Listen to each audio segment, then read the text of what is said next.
listening to On the Fly.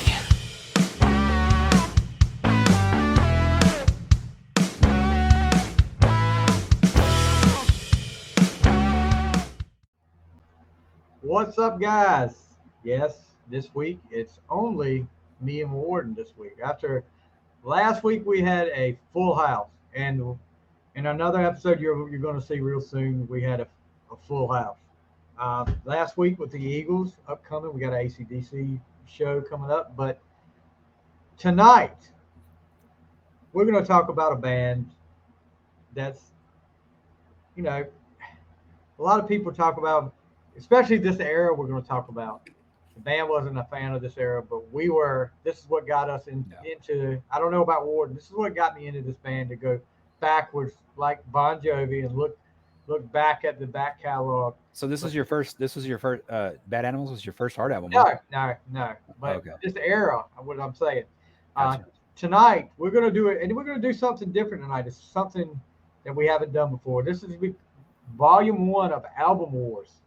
And what that is we're going to take an album. It's either going to be by the same artist, 2 different albums by the same artist, or in the same genre. Like, it's not like we're going to do Garth Brooks versus Metallica. It's going to be the same genre. But tonight we do Heart, Bad Animals, which is my pick, and he's doing Brigade by Heart. 1987 for Bad Animals, and the follow-up in 1990 was Brigade. Pretty much Brigade was pretty much the end of the 80s. Yeah. I mean, in a lot of ways, and we'll get into that too. But what we'll do, we will pick our top 3 songs from each album. We'll talk a little bit about, each one of us will talk about the album that we picked. Then we're going to put it on Twitter, a poll on Twitter. Who had the best 3 songs that they picked from each album? And of course, I'm going to win. But Stevie, I agree with you. I think you're going to win too, because they're better known songs than mine. I don't know. Well, yeah, we do know what each other picked, so I can't say that. I can't. And he didn't pick the Fatigue song from Brigade that everybody knows. And he probably would have, if he'd have picked that, he probably would have had a better chance. But tonight we'll be doing that. It's going to be all about Heart. So, but before we get started, there's a few things we need to talk about. And first thing on our mind, and we just talked about it a few minutes ago, the stadium tour. Motley Crue, Joan Jett, Poison, Def Leppard, and opening that, what was it, Classless Act or something like that. Yeah, I saw an interview with Brett Michaels in the local paper, I guess, or no, it was online, talking about them. Said they're really good, but what are they going to say? Oh, they suck. Our opening skip act. them. Yeah. But I mean, it's big enough having 4 bands like that, but have 5. What's a long ass day? That's a long day. For a lot of us old folks that are going to be there, yeah, that's a long ass day. My nephew went in Charlotte, and he had a great time. So, but the thing is now, this is what we need to do here. We need to talk. Warden's he's actually thinking about going to the show this Sunday. And where's it at? Where's it going to be at? The the Alamo Dome, which is like where the Spurs used to play. It's where it's the stadium where like the Buffalo Bills played. No, they played the Saints when the Saints had Katrina, and they played here. Okay. Went to a couple games on that. They always try to tease us, say, "Hey, we can give you all a team," when they never did. You're not going to get a team in this state without Jerry and Houston throwing a fit. Yeah. But anyway, so Warden's thinking about going. I think he should go. Yeah. Stevie, I mean, I got the money. It ain't about the money. Right. And honestly, there's 3 bands on here that I really, really like. Okay. The first one I don't know. But I'm thinking about it. But if I found out that Motley was headlining, I would go. Not to see them, but I could just leave after Def Leppard. Because that Motley, I told you, Motley was my favorite band, and we did this before. Yeah. But God, after seeing them on I think it was Crew Fest, they were 6 a.m. 6 a.m. kicked ass. Everybody kicked ass. But they just mailed it in so bad. I even skipped the Kiss tour with them. I had a chance to go to that, and I was like, do I want to see Motley? And I just told myself I'll never pay to see them again. And I am so, I mean, I can listen to the old stuff, but I am so out of love, I guess, with the guys. Evidently, Tommy showed his wiener again, and people are surprised. He's been doing it for years, people. Yeah, it's not like he hadn't done it before. But I don't know. Is it? Are they rotating? Is like Motley playing one night ahead? Usually, what I see, what I've been seeing, and I haven't really looked at everything here lately. It looks like Motley's going on every night before Def Leppard.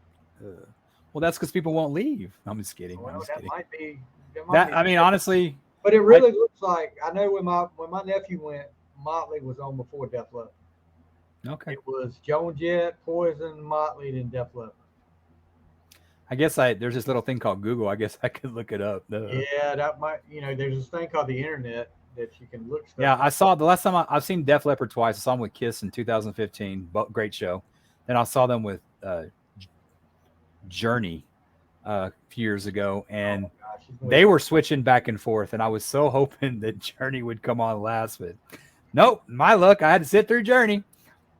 I didn't like Journey with Steve Perry, so I'm one of those. If you didn't like with Steve Perry, you're definitely not gonna like this. Yeah, I mean, I don't hate him. I don't hate him. Be one of these guys that like, that's not Journey. That's not the real Journey. No, I mean, Steve Perry wasn't in the real Journey either. Well, it's like Fleetwood Mac. Not everybody knows that they had people before Lindsey Buckingham and Stevie Nicks. Exactly. And it's like, Journey was good before Steve Perry. It's not what I would listen to. That's not the Journey. I would listen to Journey with Steve Perry. Tell you what, though, for everybody calls them a cover band, but even without Def Leppard, they're still packing them in. So people, you can't take that away from them. No. It's like they call Kiss a tribute band. Guess what? They're still on tour. Still on tour, bud. People are still paying money to see them. And speaking of Motley Crue, 40 years ago this month, Motley Crue was pretty much born. Livewire was released. As a matter of fact, we're recording this on the 17th of August. Livewire was released August 16th, 1982. So that got everything started for Motley. 40 years ago, dude. We're getting old. Can you imagine if they read the lyrics to that song? I mean, that's about beating a chick up. You read the lyrics. I mean, how things are today. You talk about cancel culture, man. They would flip their lid. Never mind Satan, that they were worshiping her. Yeah, I mean. Yeah, they would definitely It's a great song, but it's pretty violent. I mean, it's. Yeah. I mean. So other than that, I had to talk about it. This is pretty cool. First of all, last week we went live and we talked about Olivia Newton-John's passing. Sad, very sad, but the lady fought a great battle.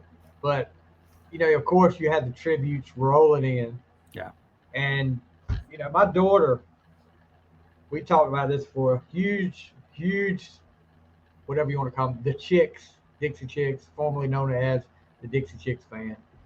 And she came to me the other night. She said, "You're not gonna believe what they did in concert the other night." And nothing bad. It was actually pretty good. Okay, good. They sang "Hopelessly Devoted to You." Oh, okay, cool. They did a good job with it. But here's another thing that was pretty cool. Like I said, my daughter is a huge fan of them. Yesterday, is it Emily Strayer? She's one of the sisters in the Chicks. Was her birthday? Wasn't her birthday or something like that? Yeah, yesterday. She turned 50. I saw Natalie Maines put something out there about that. Yeah. 50. Good age, good year. Yeah. So, well, for some people. For us to turn 50, then yeah. For some people. It beats the alternative, I can tell you that. Exactly. That's the thing you got to look at, but it beats the alternative, being 6 feet under. But my daughter, she's big on social media. She was like, you know what? I'm going to send her a message for her birthday. And I probably would have done the same thing. Big fan. Yeah. She said, I think it was something to the fact like, hey, and my daughter said, "Hey, beautiful, you probably won't see this, but I just want to let you know, I hope you have a wonderful birthday and I hope you have a great day. And thank you for, making me a huge fan." And something to the effect of that. That's great because that's like her band. Yeah. So that would be like Ace or Paul responding to us. Oh wow! well, look, last night about 12 o'clock, she said she was sitting there at her phone, and she was, browsing around. And all of a sudden, message pops back up. Oh, And nice. she's like, looks at it, and she said, "I did see this, and thank you so much." And That's she was awesome. just, she's been on cloud nine for that. That's awesome. pretty awesome. I would be the same way. Look, if Ace Frehley responded back to me, like said, "Hey, thanks, brother. Thanks, yeah. baby." I can't do it like Zeus. Thanks, Paul." I would be, I'd be on cloud nine. But yeah, that was pretty cool. Thank you. You never had anybody on Twitter respond to you? Yeah. Oh yeah. I Okay. have. Yeah. I've had I had Tommy Lee respond to me, and I had he didn't send me a pic though, and I had Steve Austin. It was when the Spurs were playing the Heat in that last championship they won, and I go, "Who we got, Heat or Go Spurs go?" And he wrote back, "Go Spurs go." Dude, my Twitter was flooded with, "Oh my God, I can't." He's from Texas, people. Of course, he's going to go for the Spurs. But that's the kind of the worst thing about getting on Twitter. All these hanger-ons have to respond, but that's awesome. That made her day. That's yeah, great. it did. I mean, she was real.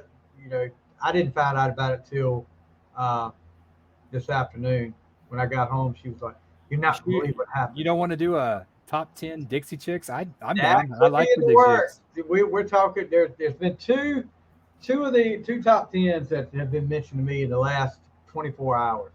One by you and one that came up from the third member of the On the Fly family, Joe Decker, and that was Kenny Rogers. Oh, I mean, okay, I can do that. yes, I was said I'm all up for that. So, moving on, the Eagles. We talked about those last week. And thank you so much, everybody, for your responses to it, for listening. We had a great time with Zeus and Murph, and Joe was here. We had a great. Like I said, this is the first time that me and Worden have been by ourselves on the show for a while, but we've had some great guests over the last couple of weeks. But Eagles have added on 6 shows to their tour, the Hotel California tour. They're playing by me, I think, close to Fort Worth. They're playing Fort Worth, yeah. November 25th. Wonder how November 25th, Thanksgiving? That's what it says. November 25th. Is Thanksgiving on the 25th this year? Isn't it? Oh, it's usually that's one of those holidays. It's the last week. Always on the 25th. I always get those mixed up. It's Christmas. It is. Duh. Yeah, you have somebody say, "What day is Thanksgiving on this year?" Yeah. Or like they always ask you. I think it's Thursday. I may be wrong, but do they celebrate 4th of July? Did they have 4th of July in England? You think about that. Do they have 4th of July in England? That's like the guy that called the store one time. How much would $25 worth of hamburger cost me today?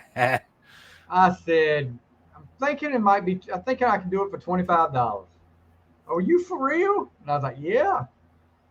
I said, well, it's a lot. It's kind of like when you go into buy those gift cards, and it's like a $25 gift card, but they charge you a processing fee. It's like that's not really you're getting your money's worth on that. Yeah, I know. There's always a catch. So they play St. Louis, November the 15th. Where are they playing in St. Louis? At the Enterprise Center. Okay, they're not playing Busch Stadium, no. Which they could. Yeah. But they did a stadium tour not so long ago because they played. I think they played Busch and they played Jerry World. So this may be like a stadium, like a arena tour. It's an arena tour. They're playing Wells Fargo Arena, Des Moines, Iowa, the Smoothie King Center in New Orleans, Legacy Arena in Birmingham, T-Mobile Center in Kansas City, and the Dickies Arena in Fort Worth, Texas. You know where the Dickies Arena is? Because Kiss played there, and I was about to go. Then they announced Austin, so I went there instead. It's closer. Okay. How far is Fort Worth from you? Fort Worth's up right by Dallas, about 4 hours away. Okay. So but they're adding some more shows to it. So pretty cool. Yeah, we had a lot of good response back from the Eagles episode. And like I said, thank you Zeus and thank you Murph for coming on. Yeah, thanks Zeus and Shout Out Loud for pushing it out there. Oh yeah, definitely. Yeah. Those guys always seem to mention us pretty regularly on their show. They mentioned us this past week on their show, and they have been a big help. I've been a big help, and like I said, Zeus will, and I think they had an email from somebody last week, and Zeus got on the phone with the guy, tell him what to do and stuff. But yeah, Zeus has been a real big help to us. So is Tom. Tom will be on the final score coming up soon. For the we're going to do a top 10 Patriots with me and Tom. So I didn't figure you wanted to be in on a top 10 Patriots thing. Well, that should take not very long. There's only one in there. Well, you got to get. I'm not going to put him at number one. I know. I'm just messing. If he doesn't get. I'm not a Patriots hater. I mean, there's only one team that I hate, and you know who it is, and that's just. Actually, there's 3 teams I dislike a lot, but Steelers. I don't mind the Steelers. I don't even think about the Steelers. Let's see. The Redskins, the Eagles, my division. The Commanders, the Eagles, and the Giants. My division, yeah. Yeah, pretty. That's the most crap I get from people. Oh, I'm a Giants fan. Well, it sucks to be you. It's worse than being a Cowboys fan. So preseason starts. We're going to get a little bit off the. No. And it's just preseason. And me and Warden were texting back and forth over the weekend. And like I told Warden, he said, they're undisciplined and Jarrett, they haven't been the same. Was I lying? You're not. Well, when you get 17 penalties in the game, but. No, in a quarter, not a game, a quarter. Here's the thing. I don't know. This is the same Mike McCarthy that coached one of the biggest divas in the NFL. He's not the answer, bud. He's not the answer. Yeah, but neither is Sean Payton. They both have one ring. Well, I would say, no, I don't know. Jerry Jones, getting rid of Jerry Jones is the answer. Would be a better fit. Well, yeah, that's a given. So Dallas loses 17-7. But it's only because Denver. And I took up for you. I tried to encourage you. It's just preseason. Same way with Pittsburgh. With everybody, Oh no! According to my buddy Barry Kling, they're stacked, man. They are stacked. Barry Kling. It's the first week of preseason. I am a diehard Steelers fan. I am not. Hey, you got his name right. That's a good. I am. No, Barry is too. This is not stacked. This is optimistic, but this is just the first week of preseason. I'm not ready to call Kenny Pickett savior of the Steelers. I have no idea who you're talking about. Like I said, he's the quarterback that just got drafted. He's the heir apparent to Big Ben. Oh, he's the one that lived in Pittsburgh and they got him, right? I knew that. Yeah. But I'll tell you, they have some young guys that looked pretty good. Well, I mean, all joking aside, Pittsburgh is a class organization. They got a great coach. I mean, I have nothing but respect for the Steelers. I know we give them much of shit. I do, but that's the only way I'd take it there, bud. We beat them when it counted the last time, so that's the only thing I got. So you got 2 on us, we got 1. 2-1, the 6 Super Bowl rings. Yeah, and I got something to say about that. I was watching on preseason. I went to go house sit and I go check on my buddy's dogs. And I don't have cable, but they had NFL Network on there, and I was watching a Football Life with the one, the only, the greatest, Troy Aikman, my favorite. And he was talking about how my start of my career was pretty badass, but the end of it sucked. And they're talking about how he won the MVP in 27. Who won the second one? Emmett won. Emmett won in 28. I think 29. The 49ers won, but they were talking about how good he played against the Steelers. So it wasn't that Norm Macdonald or whoever said took the bribe, dude. Cowboys pulled it off. So I just got that. I'll tell you the truth. Nobody on that offense played that great for Dallas that day. Well, Dallas did that against the Bills in the second game. They damn almost lost to them. After the first quarter, nobody played. Emmett got shut down. The only way Emmett scored against us was those 2 interceptions. I mean, but Dallas. It's like Zeus even said it. They weren't going to beat the Cow. They were the best, but that wasn't Jerry Switzer. That was Jimmy Johnson. Yeah, and and I saw on Audible he's got a new book coming out. So I hope he spills the beans on Jerry. Because Jerry told it last year.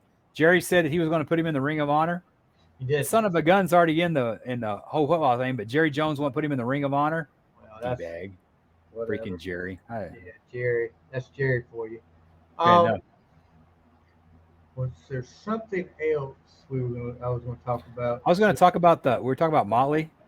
Yeah. So if you're ever looking for tickets with Ticketmaster, always make sure you go and look at the standard tickets. That's the ones that are still haven't sold by Ticketmaster, because I've noticed that the resale always comes up more, which means the person selling it and Ticketmaster already gets another cut on top of a ticket they already sold. Exactly. So if you want to, you're still going to pay out the ass, but if you want the least ass pain, I guess, with the Ticketmaster, go for the standard.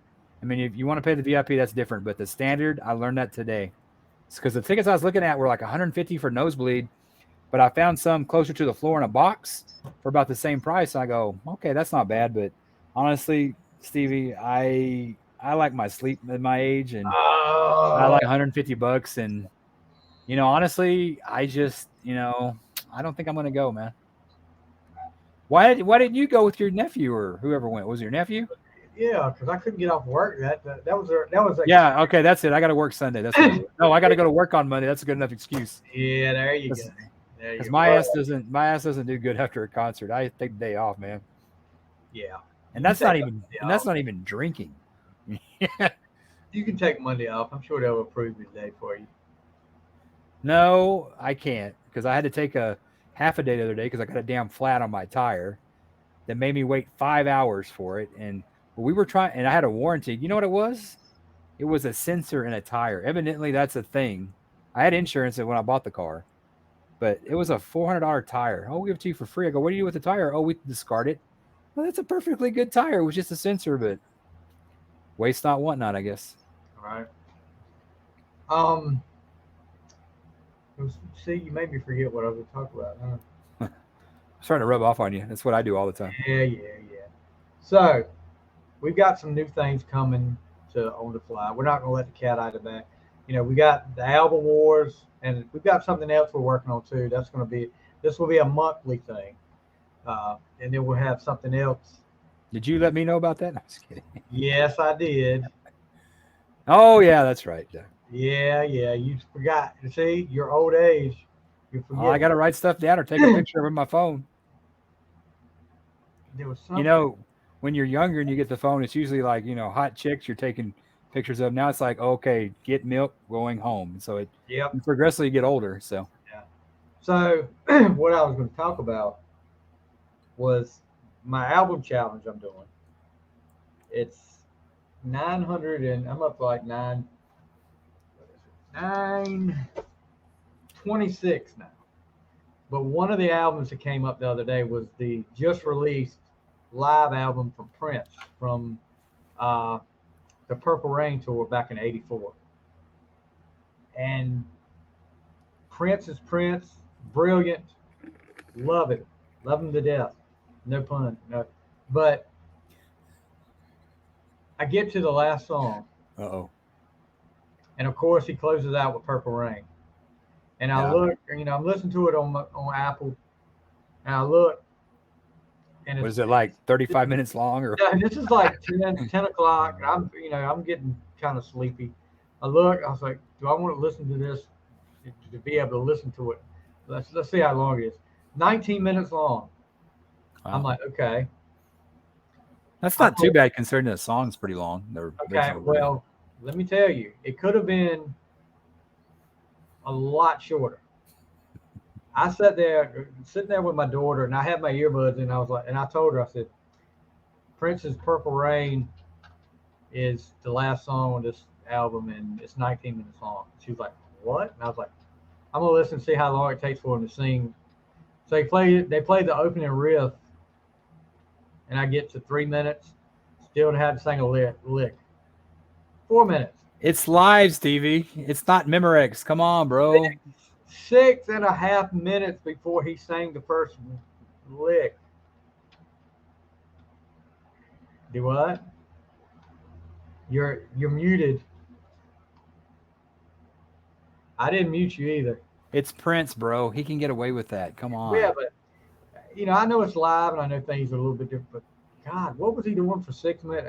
And I'm figuring. Here's the only thing I can figure. Yeah, I can see why you're not a Rush fan like me. It's just too much jamming and too much. Yeah, I'm the same way. I'm with you. I'm with you. Figuring without seeing it. I'm thinking this was the encore, one of the encores. Maybe he went off stage, and because about at the 5.5 minute mark, the crowd kind of starts cheering. So maybe he came out at that time, and the band was just playing it over and over again until he came out. Maybe he decided he was trying to figure out if he wanted to come out or not. 5.5 minute mark, they get kind of excited, and he starts singing at 6.5. So yeah, there was so much. Let me see. What was I guess you should be excited. It wasn't around 1989 when he did a 20-minute mix of Bat Dance. Huh? Keep Busting. You didn't like that song? I love that. I love that soundtrack. There was a song he did on this live one called God, and it was he was believe it or not, Prince wrote some stuff that were religious, and he was talking. And one of the things he said in this was he was saying, who is your savior? And they kept saying Jesus, and they were doing that. Okay, they were singing that kind of song. 2 songs later, here comes Darling Nikki. Knew a girl named Nikki. Talking about masturbating in a magazine. I mean, so he went from one part to the next, buddy. You gotta love Prince. Yeah, but I don't think he got religious till the end because he was a Jehovah's Witness at the end, wasn't he? This was '84 though, and there was a couple of times in this concert that he mentioned God. Well, I knew he got real strict Jehovah's Witness at the end. Yeah, well, there was 2 or 3 times he mentioned God, but like one time he mentioned God, and then like maybe a song later he was like one of the things he was saying to the audience, does anybody have an ass like I do? And I was like, oh really? Good job there, bud. I hope you wouldn't wear them chapless ones like what you remember on Get Off when he did Get Off at the MTV Music Awards. Yeah. Do you remember on Living Color when they did the jeans commercial? Did you ever see he did that thing on Get Off on the MTV Music Awards? Yeah. When he was like, shake that ass. Well, Jamie Foxx was doing Prince on that, and it was a jeans commercial. Oh my God, it's hilarious. I'm gonna have to find that, put that up on the fly. But it's a children safe zone, isn't it? Like it's a family. We're a family entertainment. Family Dave Grohl covers "Summer Breeze" by Seals and Crofts with Beck and Tenacious D. You gotta love it. I just read this up here on Ultimate Classic Rock. I never got the Tenacious D thing. It wasn't funny to me. I didn't get Tenacious D, but Dave Grohl, anytime he does the 1972 classic "Summer Breeze." That's the song I always sing when I go outside and it's so damn hot. Summer breeze. All right. Anything else you want to talk about before we get into the... I can't think of anything. We just, like I said, got a lot of stuff going on. Cherokee, say hi to Stevie. Cherokee. Hey, buddy. Hi. Sorry, bud. Sorry you have to deal with him. Hi. He does take care of you. She. I said he. Talking about you. Okay. Wait a minute here. I said no. You said buddy. You don't call a female dog buddy.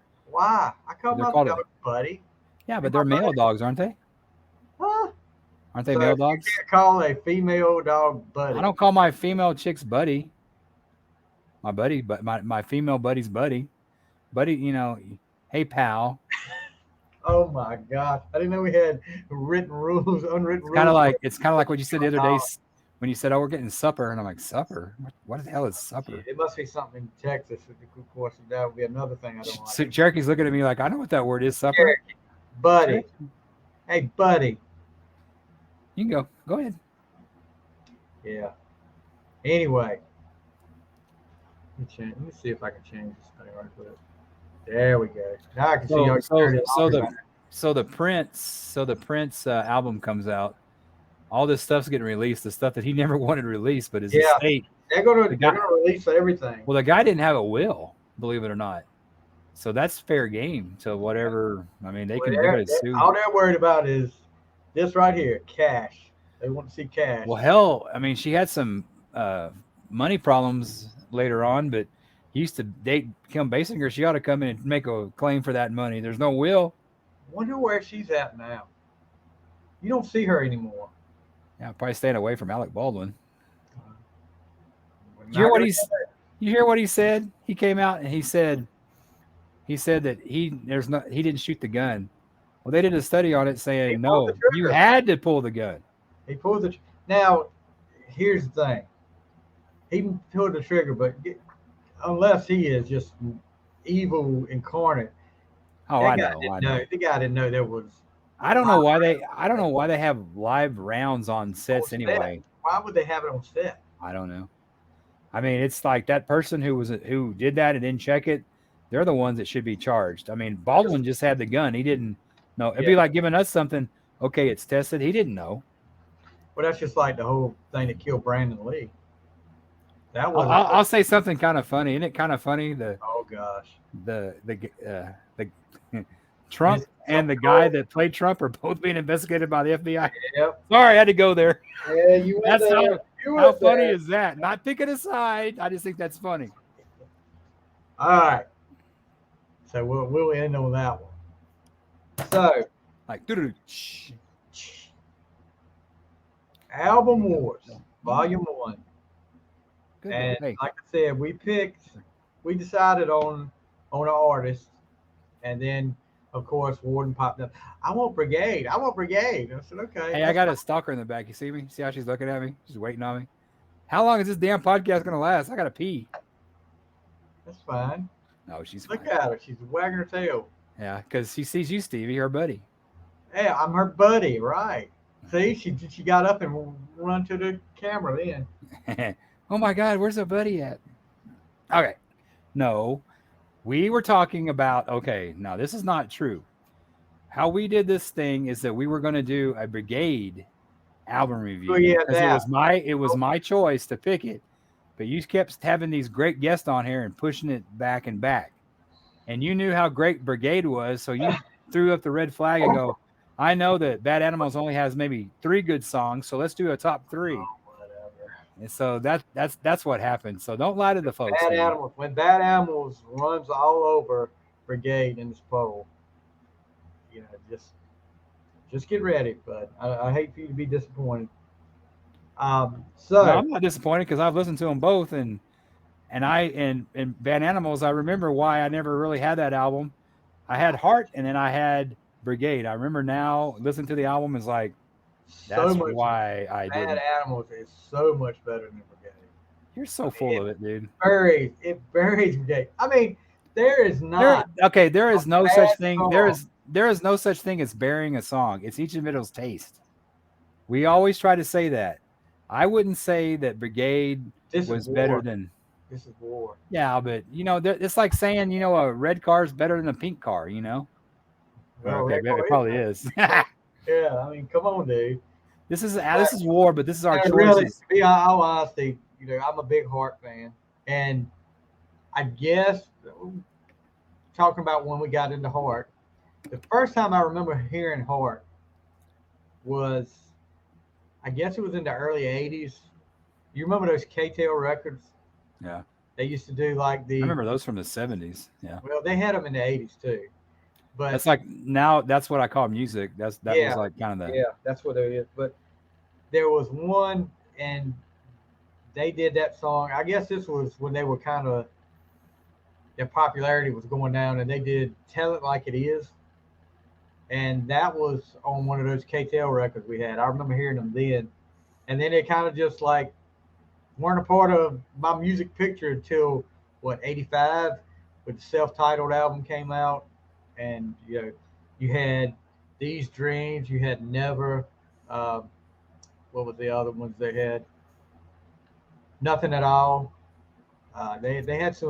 What, you weren't a fan of Shell Shock or whatever that song was? That was kind of somebody. I was actually, when I was doing doing my research for this, went looking on YouTube, went down a Heart rabbit hole, not from 1987, and they were on. You remember that show Rockline that came on the radio? Yeah. They were doing this when Bad Animals came out, and there was this creepy guy that got on there, called in on Ann and Nancy, like, I just wanted to tell you, that's him. That's him right there. Yeah, you pointed the wrong way. I know, right? It's like, who the hell is that over there? I messed up. Like, I was like, who's over there, bud? But he was like, I just wanted you to know, I loved the looks. What was it? Looks to Kill. Song from your self-titled album, and I just thought you were great. And I was like, oh my god, this guy's creepy. And then they had was it like the guy in Ford Fairlane where it kept stalking Yeah. that female band? And yes. But then there was a girl from Richmond that called, and she never asked a question. And the guy that was hosting the show, he said, I'm going to need a question from you, because he just kept. She was kind of creepy too, because she just said, it was like, I think Ann's birthday had been like the week before, and she was like, I just want you to know, I told all my friends on Friday it was your birthday, and they were like, okay, that's nice. He said, I just hope you had the best birthday ever. I went to see you last year in Richmond, and I'm going to see you again. And that guy did, she was like, and I did this and did this. And that guy was like, okay, we're going to need a question from you. And I forget, she asked, but this was a time. Well, Stevie, they are called fanatics for a reason. That's what we true. are. It's true. This was a time, if you go back now and listen to them talk, that Ann and Nancy weren't big fans of where the direction the band was going to, because one of the reasons was there was a lot of, they were used to doing all the songwriting, and there was a lot of outside songwriters on these two albums. But here's the thing, they weren't complaining at the time, and they're not returning the checks either. So exactly, you're I mean, as much as I love those girls, and gosh, and in my opinion, as far as female rock voices, probably number one. She's my favorite. Yes, I mean, and I listened to some live stuff from the Bad Animal tour on YouTube, and she's hitting notes exactly. And of course, everybody would be saying, if it was nowadays, she's got backing tracks, because it sounds exactly like the album. I mean, she's hitting high notes. It's not sounding off at all, not pitchy at all, but one of the best voices in rock. And Nancy's voice is not too bad either. Ann was she sang, I guess, the national anthem or whatever at the NFL draft, and I was over at my buddy's house watching it. And here's his son. His son's like 21 and stuff, and she sang it. And she sang it. I mean, she's 70-something years old. She's not what she was, 20, 30 years ago, like none of us are. And he kind of looked at me, and I go, but brother, it's live. It ain't backing tracks like the ones are now. It's live. So, Brigade, Bad Animals comes out in 1987, and then Brigade. Hey! You talk about your album. I talk about mine. I'm talking about both of them, dude. Yeah, but you don't have to talk about my album since you don't like it as much as I like mine. God, no, I want to give the facts on my album. You give the facts on yours. No, I don't like Brigade. It's not as good. Yeah. There's no RSVP on this album like there is on mine. You have no alone. Dude, but there's no Easy Target either. Come on, dude. Nothing wrong with Easy Target, but yeah, there's nothing good about it either. Whatever, dude. It would be a single off Brigade. Whatever, dude.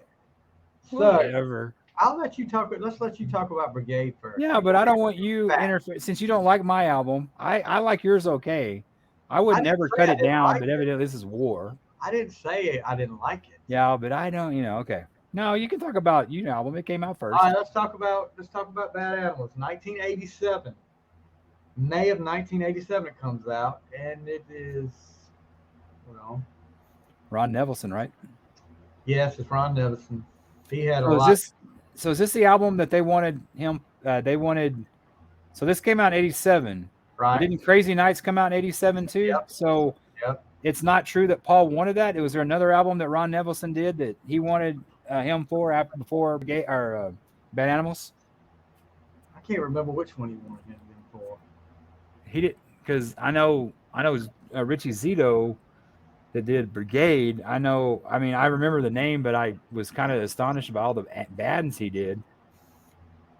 Hold on, I'm looking something up right now.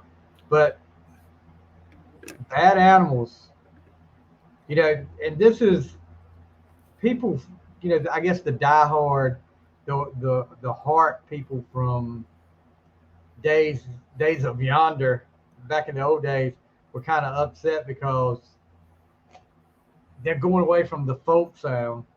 They're going more like arena rock, But and they've been doing that. They were adapted to the Yeah, time. exactly. I mean, that and look, it works. I mean, And honestly, I mean, they did before this. They did, and before they did the '85 album, they did "How Can I Refuse." That ain't no Magic Man. You know what I mean? They've been like this for a while. They saw Oh yeah. that the kind of music they were doing at the time wasn't cutting it and wasn't making a lot of money. And everybody would say, well, they wanted to play their own music. It wasn't about the money. Yes, it was. It was about the money. Because they bring in something they haven't done a lot of, and I think they started out with the self-titled album, bringing in some outside songwriters, and I can see where you got to give up. That's pride. You got to drop your ego at the door. Say, okay, we're gonna let you guys do this. Because there's some songs in here that were actually covers, and one of them was Alone. There was a group called I-10 that years earlier did Alone, and if you go on YouTube, you can look that up and you can find that, and yeah, it's a good thing Hart came along. There was a reason why I-10 was not doing stadium tours, because they did not do a good job with the loan. I tell you what though, man, they're so famous that right down the street, I-10, man, Interstate I-10, man, that they got a whole thing. And There's a Girl, another song. It was another cover. Was it? No, it wasn't There's a Girl. It was, shoot, got my facts mixed up here. I thought this was your album, Stevie. Come It was on, man. I Want You So Bad. I kept telling you, Stevie, no, you're a married man. It can't happen. Yeah, that was a cover too, and that. But you look at the top. Diane Warren is a songwriter on here. Holly Knight is on here. There's one song that the band is credited for writing. That was Bad Animals, and I've heard two different stories about why they named the album Bad Animals. One of them, it's kind of far-fetched. They were in Charlotte, North Carolina, and they went to a hotel, and they were told their dogs couldn't stay in that hotel, and that was one story. But then that's the one I heard. That's the one I heard. Well, another story that came from that Rockline interview, somebody asked them where they got the name from. Both of them said that the last tour, which was the self-titled album tour, that they stayed out too long, and they just come in every night looking like somebody said, you guys look like some bad animals coming in here. But it's hard. I don't know which story is true there, but I heard the one about the dogs. I haven't heard the other one, but they both make. I'd heard the one about the dog till today when I heard that Rockline interview. I hadn't heard about the looking like bad animals. But you start off with Who Will You Run To? Diane Warren wrote it. It's okay. It's a good lead off. But so let me ask you a question, Stevie. Are you going to go through all the songs on the album and tell how you like, or just?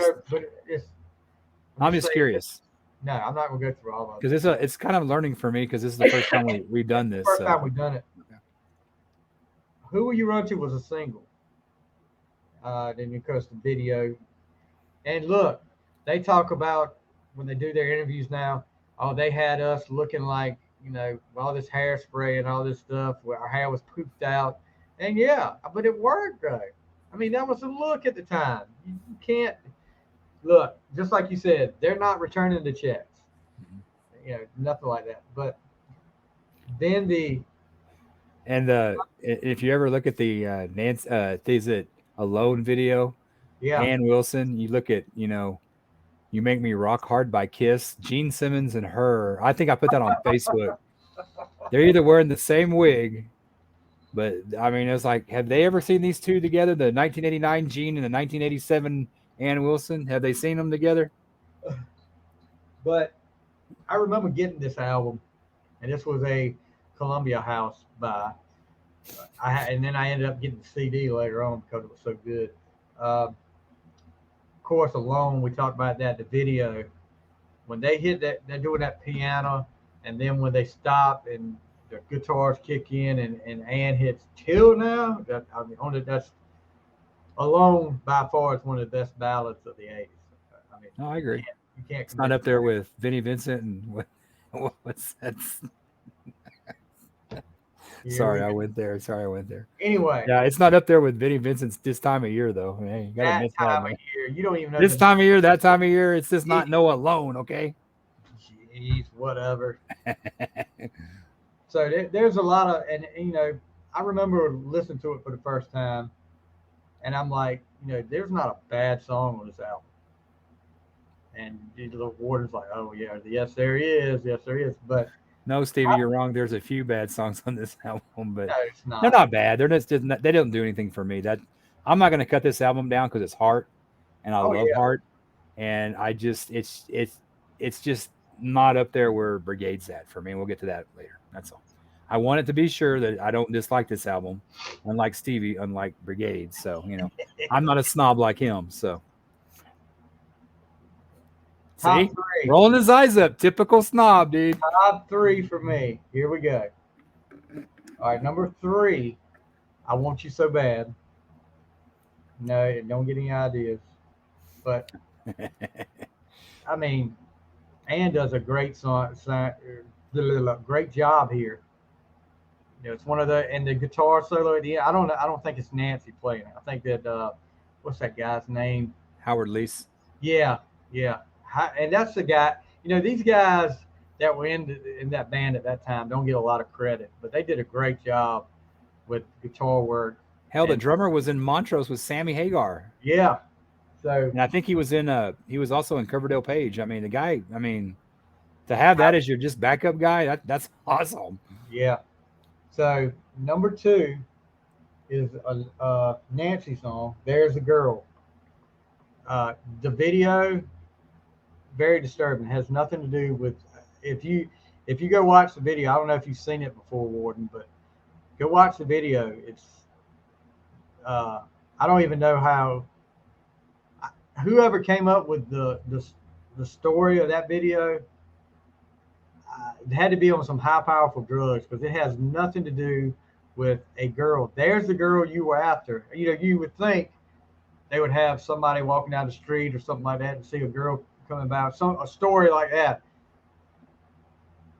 Next thing you know, you see Nancy crossing a bridge and there's hands reaching up from under the bridge. I'm like, oh my God, what is it? It was probably something her husband at the time, Cameron Crowe, did because it's just something be weird. They're trying to put These Dreams Part 2 up here or something like that.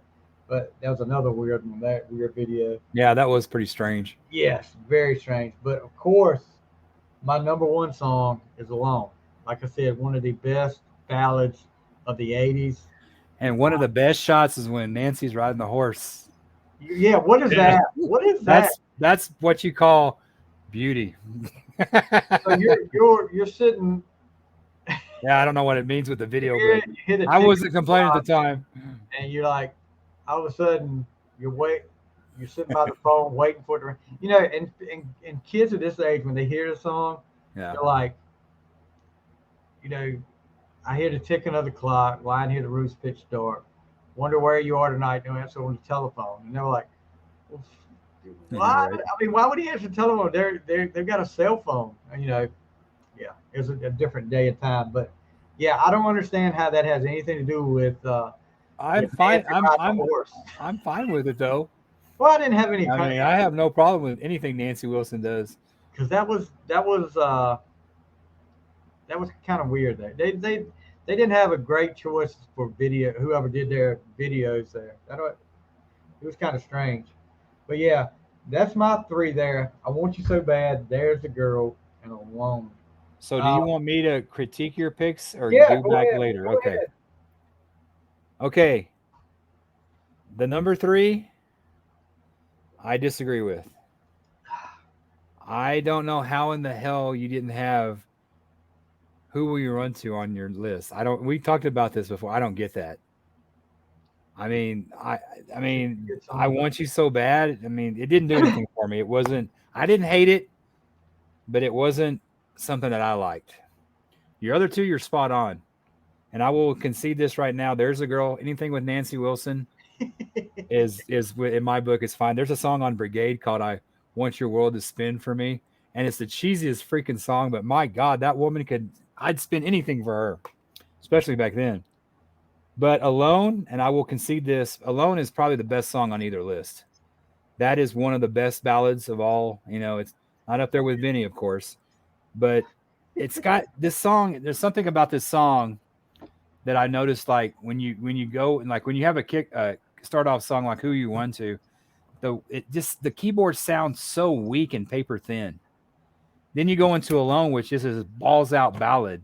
Mhm. It's like it almost like Alone is the best produced, and I don't know how this stuff works, but the hearing it, Alone is the best.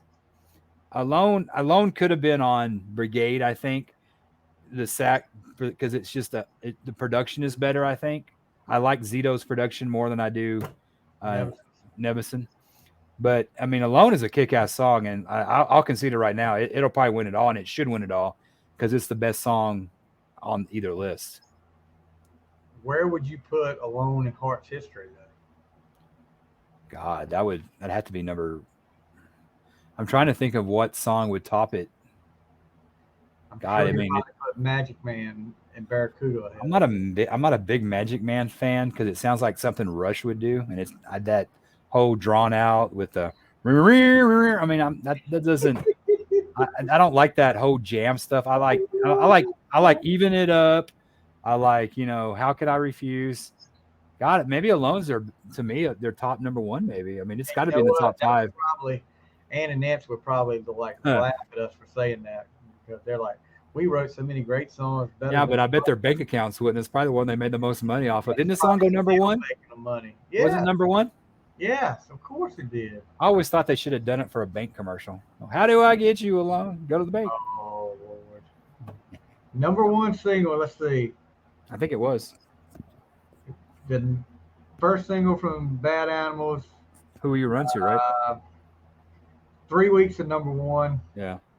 Number two on the year end pop singles in 1987. What beat it? It doesn't say up here.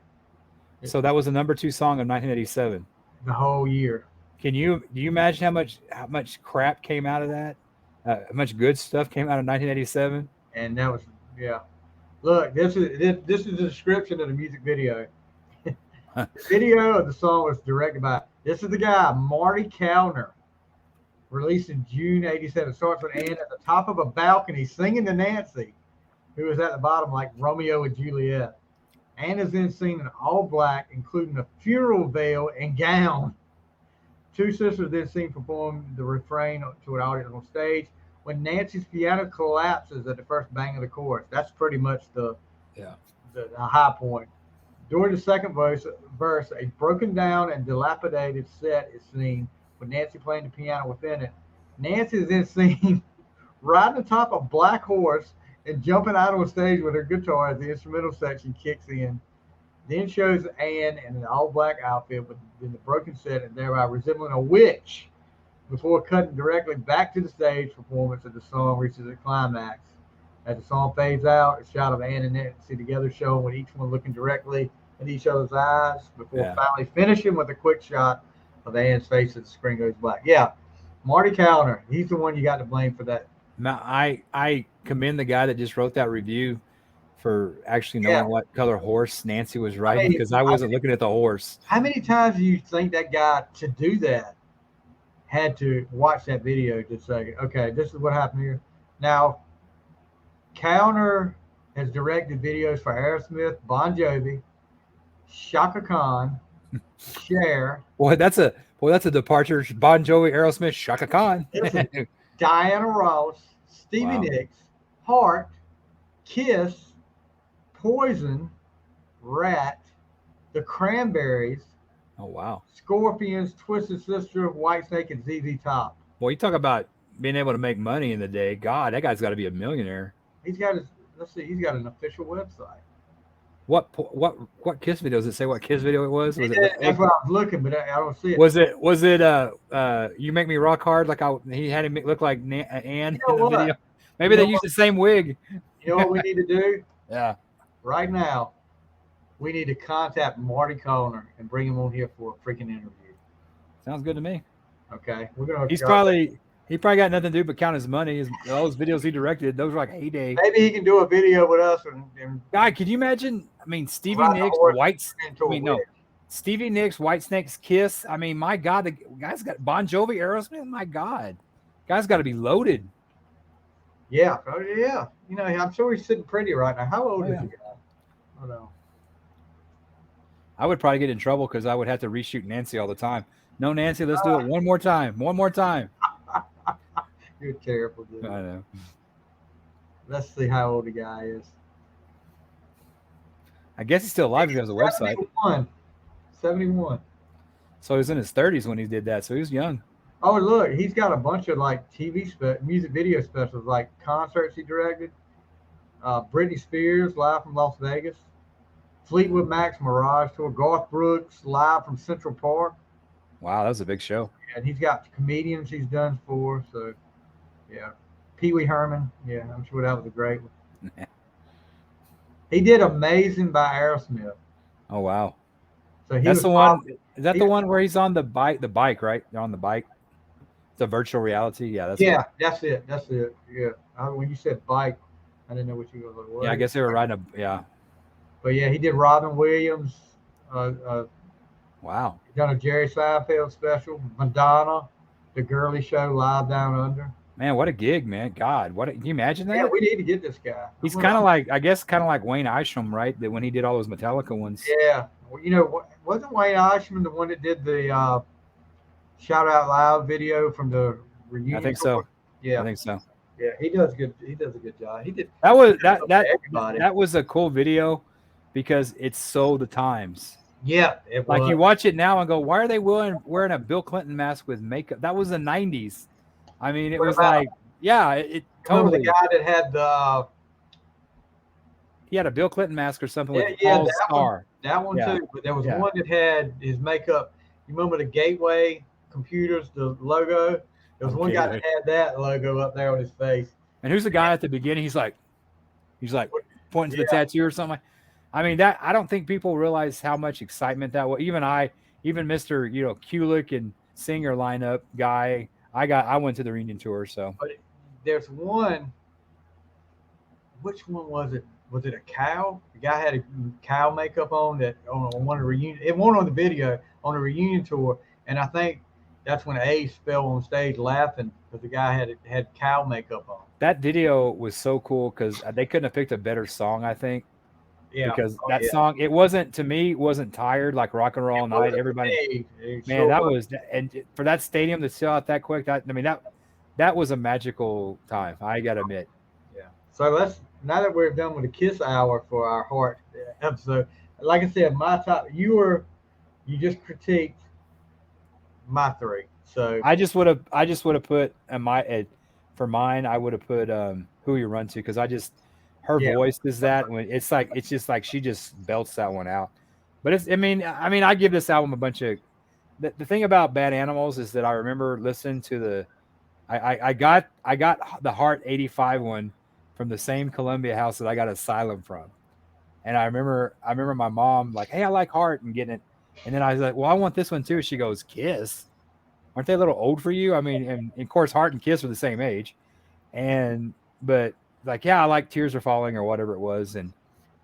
But I got that one and I don't think I ever bought, I think I had the single for Alone and Who Do You Run To? Remember singles when they were a thing? Yeah, I had that same single. Yeah. But back then it had to be the early 90s. I went to a record convention when they used to have those things. And they had these like the pictures of the artists like in concerts and stuff. And they had Gene and Paul, and I didn't want none of that shit. I got a picture of Nancy Wilson. She's sitting there singing, and she's got all the it had to be the Bad Animals. It wasn't It wasn't as glammy as in '85, so it was a little bit, and it wasn't rock. Because I think when it was like the Bad Animal. I like that era because they fit the era great. But when Brigade came out, they looked like they just signed up and were fighting with the like the Union, the British soldiers. I mean, their outfits were like, what did they just join the war? Have you seen the Brigade? Yes. They look like they're like in the British Army. Yeah, they changed up every album. They're like Kiss. So, but I would have put. I think Who Do You Want To was like one of my favorites, and I didn't really care for it because it was kind of like more laid back, kind of soft heart, kind of like with a lot of keyboards, and of course that's fine on Crazy Nights for me, but I didn't like it in Heart. So these are like those 3 songs I did, and I Want You So Bad's okay, and Easy Target. I could swore that was in some movie, but I just can't remember which one. Wait for an Answer was one that was cover. That was a cover. But Wait for an Answer is one that was on the verge of being in my top 3. But there's, you're looking at the songs. The worst one up here, I mean, it's still not bad, it's got to be Easy Target. I'm looking at Easy Target. That's not one of the ones. Strangers. There's one up here that Nancy sings called Strangers of the Heart. And I was kind of like that. But the more I listened to it over the last couple of weeks, I was like, this is a really freaking good song. I mean, you guys need to check out Bad Animals if you haven't. I just don't like it because to me it's like a lot of 80s pop. It just doesn't go anywhere. Well, with other times though. Yeah, I know, but that's like a lot of the stuff like The Cure and a lot of those bands that I couldn't get into because it's just comparing that to The Cure. Well, no, I'm just saying it's that kind of mellow. No offense to Cure, but no, I'm not. You're not listening to me, Stevie, as always. What I'm trying to say is that real kind of, hey man, I'm not an easy target. It's just that kind of out there. It's kind of like some of the stuff Robert Plant did on Now and Zen. Okay. It was kind of just. I see where you're going. I mean, it's just kind of keyboard driven. It just doesn't go anywhere. I mean, Tall Cool One's badass. It's kind of like Heaven Knows, which I love Heaven Knows, but that's kind of how that reminds me of. It's that kind of just, I don't know how to describe it. It doesn't go anywhere for me. Brigade, I guess, is a lot simpler. I guess it's me, maybe. That, is it my turn, Stevie, or you want to say anything else about? Before we go any further, you were talking about what videos this Marty Connor did, and I'm on his website. It's a list, and you want to hear. You think you were impressed before? I can imagine. Aerosmith, Angel, Amazing, Blind Man, Crazy, Crying, Dude Looks Like a Lady, Living on the Edge, Loving the Elevator, Ragdoll, Sweet Emotion, The Other Side, Bon Jovi, Always, Lie to Me, Something for the Pain, Poison, Every Rose Has Its Thorn, Fallen Angel, Ride the Wind, Something to Believe In, Unskinny Bop, Your Mama Don't Dance, Rat, Waco Jr. Hey, that's a good song. Yeah, I mean, I like it. Hey, okay, we know something about this guy.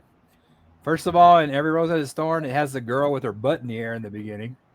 In Waco Jr., it shows the girl walking off with the guitar covering her butt. So we do need to get this guy on there. The 2 Kiss songs were Hide Your Heart and Reason to Live. Hide Your Heart. I would love to talk to him about the Hide Your Heart video. So Hide Your Heart and Reason to Live? Yeah. Lita Ford, Kiss Me Deadly. Wow. ZZ Top, Breakaway. White Snake, Fool for Your Lovin', Here I Go Again. Is This Love Still a Night? I would love to talk to him about Here I Go Again. Was it the Fool for Your Lovin', the new one, the 89 version or the original? Newer version.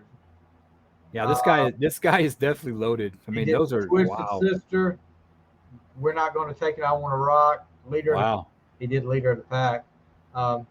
We won't hold that against him. Stevie Nicks, I Can't Wait. Rooms on Fire, Talk to Me. Wow. Damn, bro. Sam Kinison. Wild Thing? Yeah, he did Wild Thing. I didn't know he had any more. He had Under My Thumb and Mississippi Queen too. Oh, I didn't know that. I knew the one with Jessica Lange or what? No, Jessica Hahn. Her too. Big City Nights by the Scorpions. You remember that video? Isn't that the one there in Brazil that shows the chicks in the There's all the thongs? chicks, yeah. Yeah. He had a thing for that. Yeah, I've definitely Yeah. got in contact with this guy. Did he produce any Buttman videos in the 90s? Sorry. I don't see. The only thing I see up here, Pat Benatar, he did some Pat Benatar, Oh, Invincible, wow. Belong, Jimmy Page, Wasting My Time. So he did Something for the Pain by Bon Jovi. That's a good song. That's Yeah. it. I don't remember that video. I got to look that up. That was kind of a, if you look at that video, it was kind of had a lot of different stuff going on in that. It looked like a lot of celebrity impersonators from that era. Oh, okay. Yeah, like when he said, "I don't need no guru to tell me what to do." I like that. I like did that like the song. these days. That was That is a great album. because there was nothing like that back. People don't realize it was like it was that and grunge. There was no Exactly. there was no middle. Somehow Yeah. with all the grunge stuff in there, these days made it through. I mean, and there's a lot of good songs on. And hell, they were still. They never had off years. They were always playing arenas. Yeah. Oh yeah. So I mean, I like These Days more than I did Keep the Faith myself. Oh, definitely. That's not even close. Because it was they stayed true to themselves. I mean, with Keep the Faith, they kind of got off the thing, but when they went back to These Days, that was more Bon Jovi. Keep the Faith had a good ballad with Bed of Roses, and then great ballad. In These Arms was good. Great song. Yeah, but other than that, they were it was kind of yeah. I Sleep When I'm Dead's pretty badass. So you got it. That's a good song. That's okay. Yeah, that's okay. So before we get sidetracked again, and we're accused of doing that, Stevie. That's why we make a perfect match, man. Before Garza says anything about that, let's go on to your pick, Brigade. Brigade. Okay. This was their 10th studio album, which would make sense because Bad Animals was their 9th.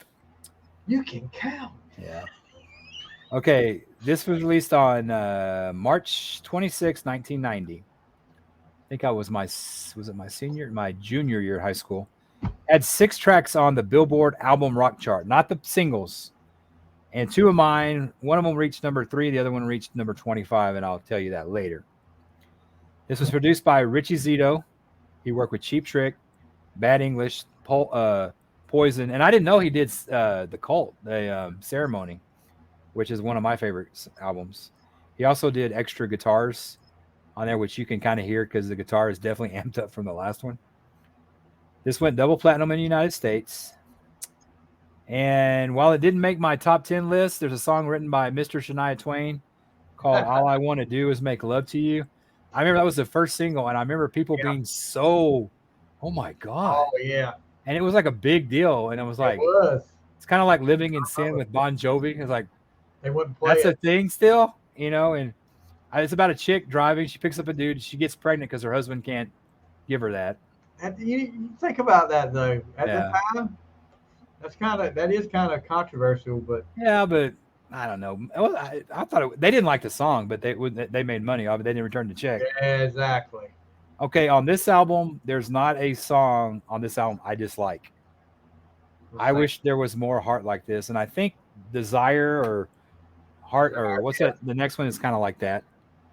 But this album is kind of the end of the 80s, like we were talking about earlier, because this is the last time they had outside writers. They were like, screw this. They totally went away from this after this, though. Oh, yeah. But, I mean, of course, it was 90. I mean, music hadn't quite changed by another couple more years when 92, 93. But I remember hearing, I just remember hearing this as Heart has been part of my life for a while.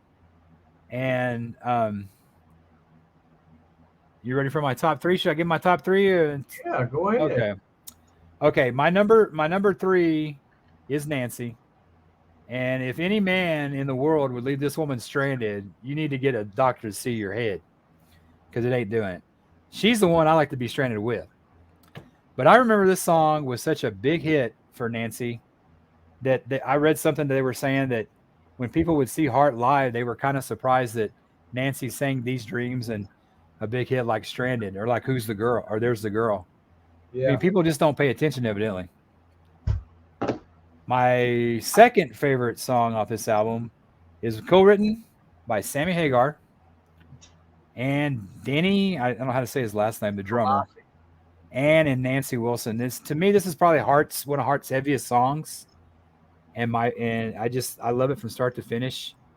I love the guitar solo because this is different than anything Heart's been doing before. I mean, I think they really tried to make a rock album with this. I think they didn't. They probably weren't quite where they wanted to be, but they were definitely moving on from the last two albums. And this song is called "The Night." And honestly, I had forgotten that Sammy helped write this song. You think that's some leftover from Montrose? I don't know if those two wrote it, because Denny was still in the band with them, right? He didn't. Yeah, because there's two songs. Yeah, exactly. That he wrote with Hagar, and I'm just wondering if that was something left over from Montrose when he was with them. God, because you have to look into. You think about Montrose in the '60s, but back then it was only like what, not even 20 years. Yeah. My number one is the first song I heard on this album, because I heard All I Want to Do Is Make Love to You. I guess it maybe was an answer. I Want You So Bad. They finally did it. It's the first song on the first album, and what a way to kick off an album, Wild Child. I mean, this thing's heavy. It starts with a dun, dun, dun, dun, dun. It's kind of got that, I don't know, kind of reminds me a little bit of Exciter, with that kind of, not the same, right, but you got that. Yeah. You got that. I'm not a musician. Right. And when I remember hearing that whammy bar, that woo, woo, and I remember thinking that was so badass. And of course, I told my buddy that's a musician, "Oh, that's just a whammy bar, dude." So when he does that whammy bar, and you hear Ann go, oh my God, you talk about sexy as F, the F word. My God, I was listening to that, it gives me chill bumps. That woman she could sing the Telephone Book, and I listen to it. Yes. And I think that's why I like this album so much, is because there's more the loud Nancy, maybe. That's probably what I had the hard time maybe with Bad Animals, and maybe that's why I liked Who You Run To, because that's a lot like what she sings in this one. Right. And she's got a song. She's got a song called, and it almost made my list, but I had to go with Wild Child, because I remember them just like ragging on. Oh, they were ragging on them for that song because it was so pop. All I Want to Do. It's like, oh, that's not Magic Man, like you were saying. Yeah. But you listen to the rest of the album. I mean, I didn't mean to turn you on. I didn't want to need you. Sorry. Hello. Yep. It's the '80s. I was like, I actually didn't write everything down. Like, I didn't do as much homework as you did, Stevie. But what's the song? The song with Stranded was a good one. Yeah. My number 3, but there was another one. Hold on. We're not live or anything, Jay. You know, here it is. Okay, I think that Wild Child, All I Want to Do, Secret, great song. Tall Dark Handsome Man, she gets kind of Robert Planish to me. It's kind of like screaming and going crazy. I Didn't Want to Need You. I love that song, but I hate that they cut the solo so short. You could tell that solo's edited out. And I remember that it would just drive me crazy because the video, I think, had more of the solo. The Night, Falling from Grace. You're right about that. You're right. Falling from Grace, Under the Sky, Cruel Night, Stranded, Call of the Wild. Call of the Wild's a good one. Yeah. I Want Your World to Turn for Me, and I Love You. And I really do, Stevie. But, I mean, dude, there's not a song on here I dislike, and I don't like. And I think it's just because it's more rock, it's more edge of rock, like how Heart's trying to be. And I think Richie Zito had a lot to do with that. I mean, look, he produced, this has got a kind of a more of a Bad English, although it's heavier than Bad English, but I forgot he did Bad English. I'm like, okay, I can kind of see that where he was going, because 90 was right after he did Bad English. Yeah. And you got Best of What I Got. You can see Heart doing that song, and it goes back to Richie Zito. That was the first song I ever saw live in concert. I walked in, we were a little late, and they were opening up for Whitesnake, Bad English, and they were playing that song, and I was like, this is rock and roll. This is what I want to be. I want to be a podcaster. I want to wait like 30 years from now. Yeah, right. Podcaster. Yeah, but I have nothing but love for this album. I mean, I know you feel differently, but No, I just love this album. Honestly, this era of Heart from '85 to '90 is what got me into Heart. And there's so many. I mean, we talked about outside writers on Bad Animals, and they even, like you said, they increased it on this album. I mean, you had Mutt Lange's, like we talked about. You had Hagar. Mutt Lange wrote he wrote part. I think he wrote Wild Child too. He wrote Wild Child. He wrote All I Want to Do Is Make Love to You. And then you had Holly Knight was back again. Diane Warren was back again. Hagar was on here. I mean, just to name a few. But when you look across the board, and I'm looking at the songwriting credits, there is 1, 2, 3 songs out of the 13 that the Wilson sisters, one or both, had anything to do with on this. Yep. And Desire, when that came out, they went totally. Desire Walks On. They went totally away from that, because I was looking at, I guess they got tired of it. They wanted to go back to what they said got them there, because Mutt Lange wrote one song with that, and that was the single, one of the singles, "Will You Be There in the Morning?" And Nancy sang. That was a good song. I like that song. But the rest of them, except for one, they did a Bob Dylan cover and one other song. Out of 13, they're in on all of them. And 1, 2, what was that? What was that lead single? Black on Black, was it? Man, she really wells on that one, man. Yeah. I think kind of with Brigade is where they kind of went back to that. I mean, the '80s were over evidently, and they. Well, it was a new era, but I honestly think, and maybe I'm wrong, and you might disagree with me. We talked about Bon Jovi survived with the grunge. I think Heart could have survived with the grunge. I mean, because they were a Seattle band. They were based in Seattle. That's where they're from. But what's that song that Ann did backing vocals on? Is it Brother? That it's Jar of Flies, I guess, for Alice in Chains. Yeah, they did. They were big with Alice in Chains. Well, I remember my buddy. My buddy was like, "Hey," he knew I loved Heart, and he goes, "Hey, it's your girl," and it was Ann saying, "It's like, no, that's her sister."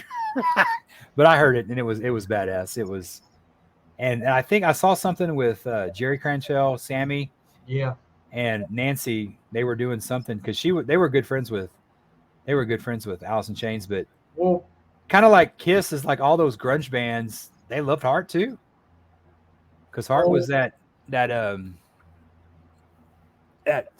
vibe that that people loved from Seattle.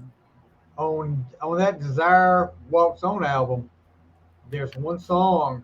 It's called "Ring Them Bells." It's Bob Dylan. Bob Dylan wrote it. Lane Staley is in on that. He's like the third lead vocal on it. I think I remember that. Yeah. Yeah. So they were big with Alice in Chains, because Alice in Chains is a Seattle band too. That's one thing about Heart.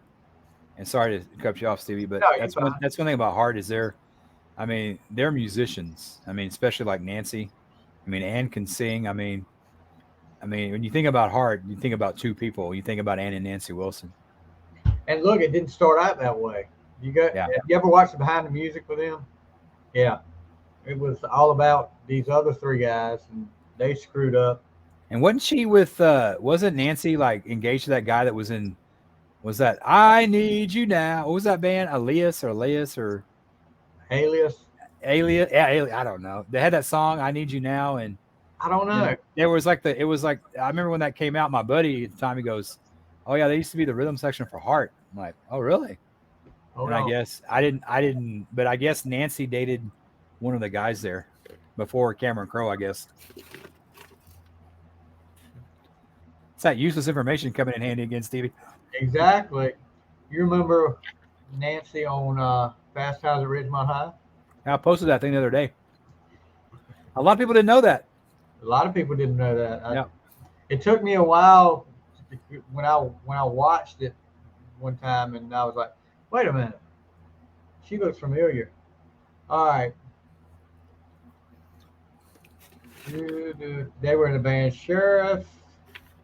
Sheriff. Yeah. What was that song they had? When I'm with you. Yeah. Let's see.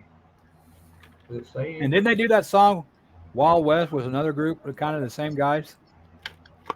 Living in the 80s, heading to the 90s, living in the Wild Wild West. That was. I think some of the guys from Sheriff were in that too. More Than Words Can Say was the Alias song. Yeah, some of those guys were in Heart, if I remember. Yeah. One of the guys dated Nancy Wilson. Yeah, they joined forces with ex-Heart members Roger Fisher, Steve Fossen, and Mike DeRozier to form Alias. So Hold on a second, Stevie.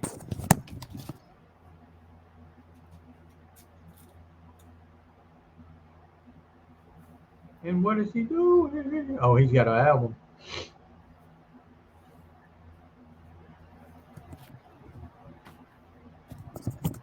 You know, it's funny that I say I'm not a vinyl person, but of course, I have. That was Oh, one of my wow. first ones. Yeah. Which one is that one? This is the greatest hits. And I think, who did you say was in Alias? Hold on, I'm looking again now. That's Roger Fisher, Steve Fossen, and Mike DeRozier. I think. Yeah, Mike. These two guys. That's Mike. That's Steve Fisher and Mike DeRozan. So they were in this band. Howard Leese has been with them for a while. I think Roger was the one that dated Nancy. Okay, lucky. Yeah, dude. yeah, he dated Nancy, and then he went cuckoo. I remember I bought this at a. Probably early '90s when I was really getting into. Or late '80s, and I bought this. It was an album, and that's when vinyl was kind of going down. CDs were the big thing. I think I got this for like 25 cents, maybe. Wow. Now you go and try to buy these. There's a half price Books or Records. They want like $25 for the original, the one. But I'm not like I said, I'm not a vinyl, but I have a few things. So it's pretty cool because it's got the album. Okay, that's pretty. You don't have this album? No. I think my favorite all-time Heart song is Straight On because that's just a kick-ass song, man. So your three were Stranded. What was the other two? The Night. And then Wild Child. Okay, let's go. Let's. Like I said, I think you're gonna win the contest for the number one because I think alone. What I think here. Oh, now, up until this week, I would have said different. But listening to this over and over again, okay, I'll go along with you on The Night. That's a heavy ass song. That's a great song. I did. The more I listened to it, the more I liked it. Yeah. All right. Number two, and I'm going. Number two, The Night was number two for me. So you would have The Night at number three. Number three, yeah. Okay. Number two, I Didn't Want to Need You. Okay, I can see that's a good that like I said, it's just the solo. Yeah. On the video, it's longer and it just drives me nuts. Yeah. Yeah. And number one would be Stranded. Okay. I mean, there's no. So you're like me. You have two. We both have two of each other's picks on our top three. So. Yeah. Stranded is not by far. I guess all I want to do is just Fatigue for me. Because you've heard, it's a great song, but I don't have a problem with it. I never hated it. I don't hate it, but when I hear it coming on, sometimes I'm like, do I really want to listen to this again? But Stranded was a big ass hit too, man. That was a big. Stranded was a song that a lot of people don't talk about from Brigade, but it was a great song. I mean, and I like the video because it just focused on Nancy. Are you seeing a pattern here? Yes, I'm seeing a pattern. I think in the 80s, I think maybe it was Susanna Hoffs, Nancy Wilson, and Samantha Fox. So those are my probably top three. And did you see that we were talking about the birthdays? Belinda Carlisle turned 64. Madonna turned 64. Wow, You know, Belinda Carlisle is like she still looks good. one of my big time crushes. Back when the Go Go's, when the first time I saw, um, now we got the beat, but Our Lips Are Sealed, the video, I was like, that girl is freaking gorgeous. And I was like, and people were talking about one time they were talking about, well, she's having a hard time with people having issues about her weight. I was like, she looks freaking awesome. And then it just got better when she became like the top Belinda Carlisle. She just got prettier and prettier every time you saw her. I mean, that's a beautiful woman. Just like Olivia Newton-John, she is a beautiful woman. Like, Okay. what was the one? We need to do like top 10 crushes. We still need to work on that's an upcoming episode. What is it? I'm looking at Stranded. The music video comes from the perspective of several scenes. In addition to footage from the Brigade tour, the majority of the video featured Nancy Yep. walking alone on the bridge at night, just sitting in the living room. Yep. And lying on a pile of leaves inside of an empty arena. It was a beautiful thing. Howard Leese makes an appearance in the night scene during the solo. You know, have you ever noticed with those two? I always kind of thought they always flirting. Like in the I Didn't Want to Need You, she goes over and kisses him, and she's always flirting with him. But she was with Cameron Crowe at the time, right? I know. That should have been around that time. Yeah. So And I remember Howard Leese when he made that appearance in the Shot of Poison video by Lita Ford. Yeah. That was a great album. That one that album came off of. I think he played a lot of guitar on that. They're talking about Stranded up here. It was third single for the band's album Brigade. Mid-tempo song features Hart, rhythm guitarist Nancy Wilson picking up lead vocals instead of the usual lead singer, her sister Ann. Nancy also performed lead vocals on two previous Hart hits. There's the Girl in These Dreams. You know, did you ever listen to the Say Anything soundtrack? I got a story about the Say Anything soundtrack I should share with you, Stevie. She's got a great song on that. Yeah, I got to share. Oh, can I share something with you? Oh God, I'm scared. Okay. Is this R-rated? That's not R-rated, but it's kind of funny. We had a. Don't tell me you did the whole. I did something that I shouldn't have done. Oh. I had a good friend of mine. I'm still good friends with, and if he listens to this, he'll know what I'm talking about. But his girlfriend, they were dating, and she knew how much I liked Nancy Wilson. She goes, "Hey, Jason, Nancy Wilson's got a song on the Say Anything soundtrack. You want to borrow it?" And I'm like, "Okay."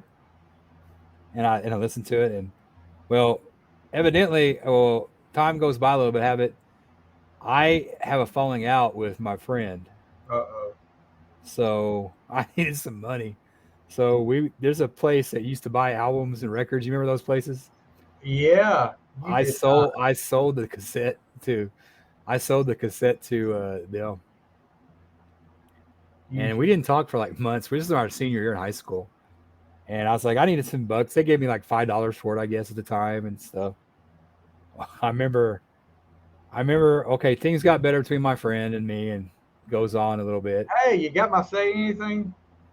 Well, no. Yeah, he asked me, hey, you still have her Say?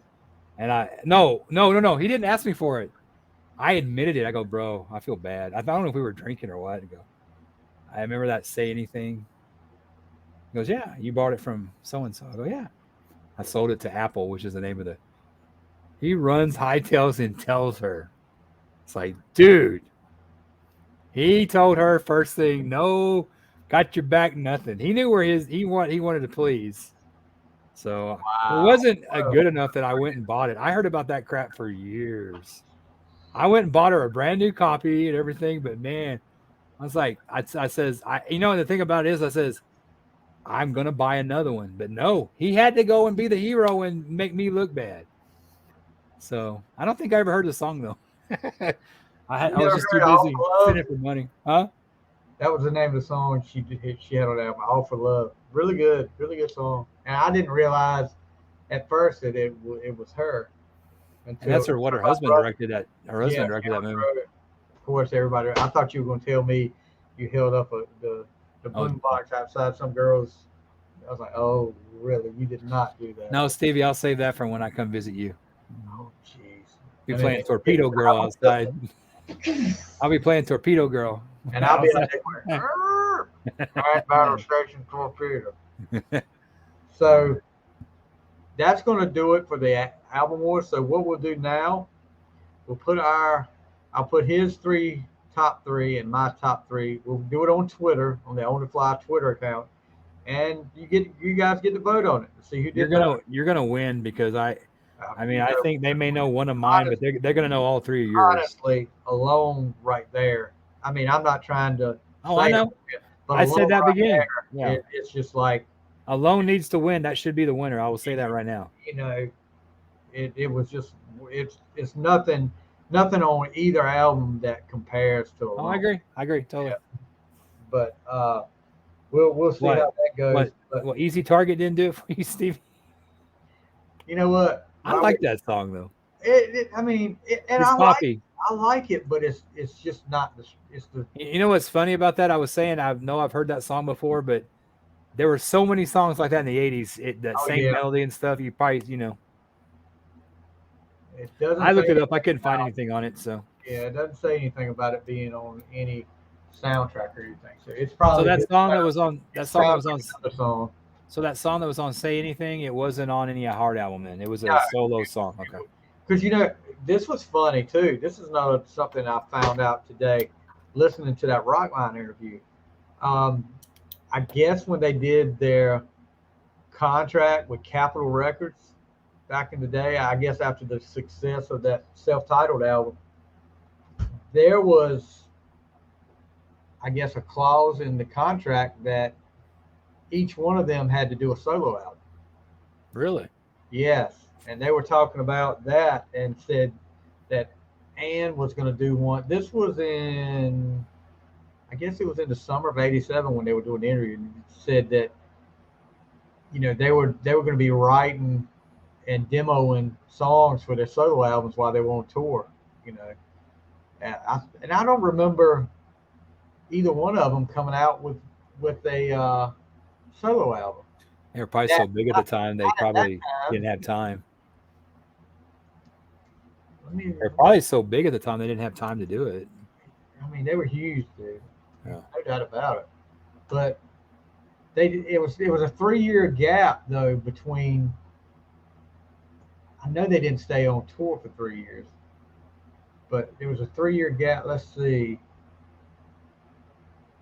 No. I'm looking at Ann's.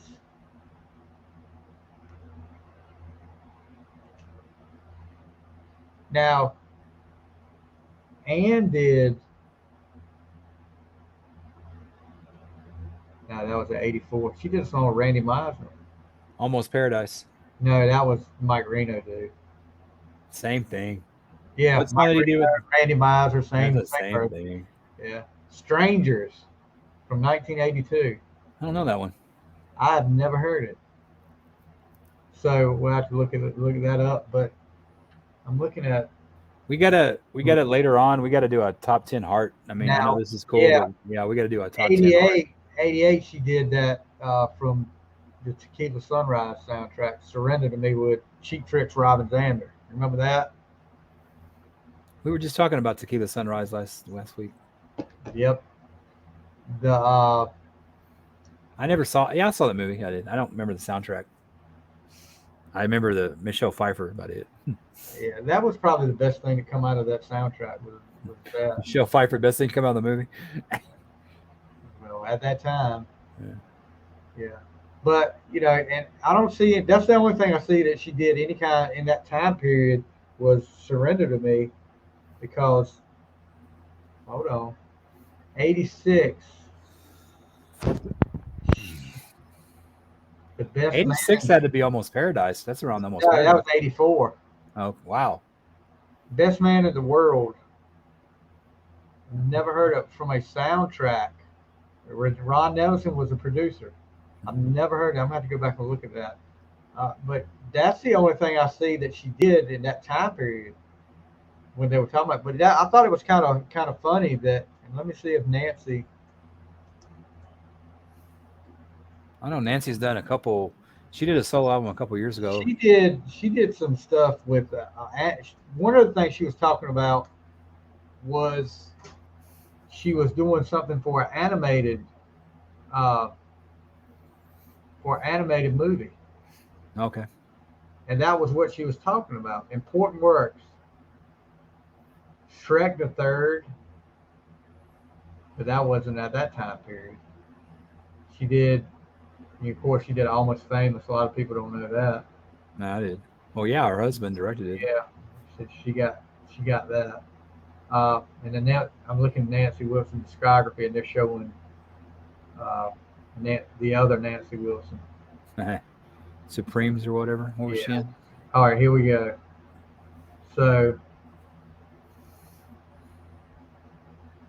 1999 is the only single that, let's see,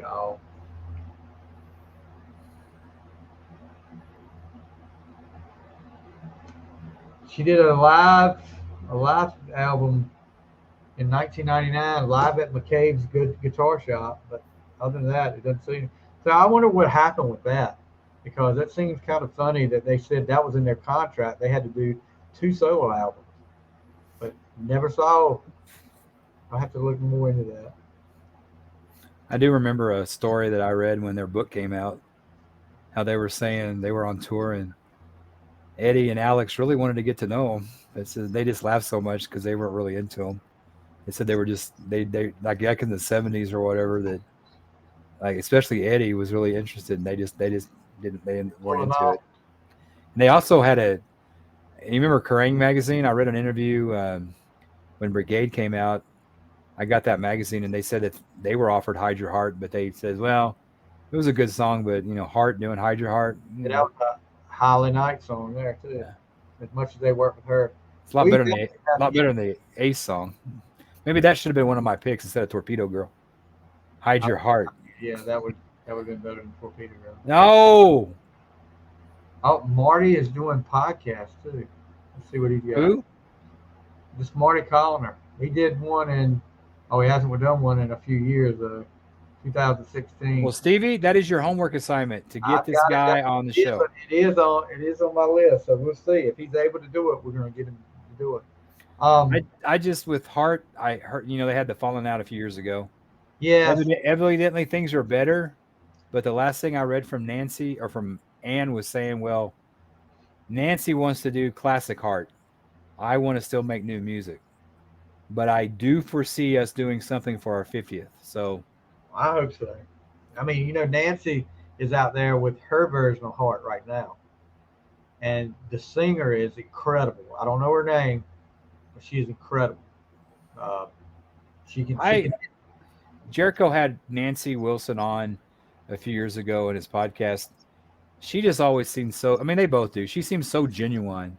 Yeah. And she was just saying, well, Ann doesn't talk. She didn't really tell what the specifics were, but she was saying, I hope it gets better. And of course, her sisters, I hope they work it out. I have not seen this band. I want to see them before they call it quits. I don't want to comment on it because I may be wrong, but I've heard, and it could be just stories, but I've heard some stories of what caused it, and it's really personal, I guess is what you could say. Yeah. So, and I could see it. I could see the riff, but sometimes. But it's like Nancy and they both said it's been some years. We talk again, so there's that. So families fight all the time. That's all I'm going to say. I mean, you gotta realize too, your sisters and as much as much as I hate to say it, you're no spring chickens anymore. I kicked myself when I think it was Tesla, Hart, and Def Leppard were touring, and I missed that. God, I missed that show, and I was like, ugh.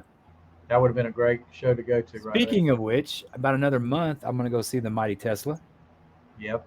First band I ever saw live, Tesla. Huh? They were opening up for Poison on the Open Up and Say Ah tour. I saw Tesla headline with Firehouse playing. That had it. That was great. Wow. That was I was it no, I think it was it Edis Psychotic Supper? No.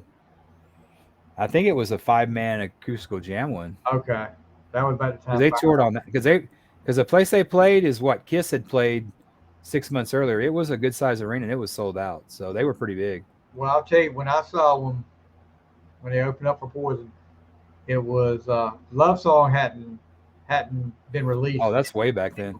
As a single, but they played it that night, and I was like, and you know, I knew Tesla from their previous album, from Modern Day Cowboy and all that, and I liked it. I loved it, Mechanical Resonance. But when they sang Love Song, I was like, holy crap, they got something. This is going to put them into the big time. That was a big hit for them. Yeah, Love Song is one of my favorites. I personally think on 5-man electrical jam or whatever they called it, I personally, Signs was a big hit, but I don't know why they didn't release the live version of Paradise. That is such a good freaking version. My God, that's a great version. About Jeff Keith, that guy. You say what you want to about Jeff Keith. That guy can freaking sing. But that song Paradise, my God, Stevie, you hear that song? It's so incredible. Paradise was one of my favorites on what was the name of this freaking album? It's the album of Love Song, and I'm sorry. It was great radio controversy. Yeah, great radio controversy. Paradise was one I came across on that album, and I was like, this is, it's right at the edge of Love Song. I mean, it's there, but it's not as good as Love Song, but it's still good. The first Tesla song I ever heard was Hangin' Tough with that bass, and it was on the radio, and I was like, who is this? And I was trying to figure out who it was, because back then they actually played good new music. And it was like, it was just like a great song. Modern Day Cowboy was the first one but I remember the class that graduated from my school that year, that Mechanical Resonance came out, used Changes as a class song. That's a good song. Yeah.